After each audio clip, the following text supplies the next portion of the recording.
Bakit ka nakasimangot, Doggy? Akala ko ba magkakamping tayo? Bakit parang nawalan ka na ng gana sa buhay? Mga kamatsing, ilang araw na tayong nangingisda at wala pa rin tayong makain. Ang nahuhuli lang natin ay maliliit na hipon. Gusto ko ng malaking isda. Isda? Tara namang isda! Bilisan mo! May mga alitap-tap na isda. Malaki ito, pero mahirap hulihin. Tatok, sa lumot na kumikinang sa ilalim ng dagat, yun lang ang kinakain niya. Oo, pero paano natin makukuha yon? Napakalalim. Kailangan natin ng bitag, isang bibitag na may utak. May utak ba yan?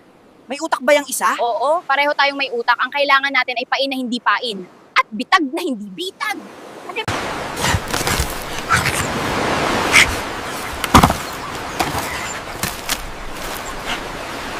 Okay, Dugi, subukan natin to. Ito ang glass trap. Glass trap? Ano yun? Matalino ang isdang alitap-tap, di ba? Hindi basta kakain ng pain. Kaya hindi natin bibigyan ng pain. Bibigyan natin. Kuryosidad. Kuryosidad. Anong kinakain yan?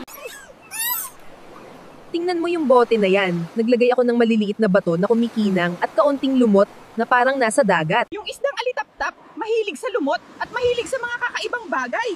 Pagkakita niya nito sa ilalim, magugulat siya. Ano yan? Bakit nandyan yan? Hindi lang natin siya susundan. Sisiguraduhin natin na mahuhulog siya sa bitag na gawa sa baging. Pero paano? Kailangan natin ng paraan para maakit siya. Siguro pwede tayong magpanggap na may nakita tayong iba? Para isipin niyang hindi tayo ang humahabol. Galing, Bantay! Distraction tactic ang tawag dyan! Sige, Bantay! Aakyat ako dun sa may nyog. Sisigaw ako na parang ang laki ng nahuli nating pugita. Tapos na ako, aalisin ko na yung patibong sa tubig na parang hindi natin siya nakita. Eksakto. Ang firefly fish, dahil matalino,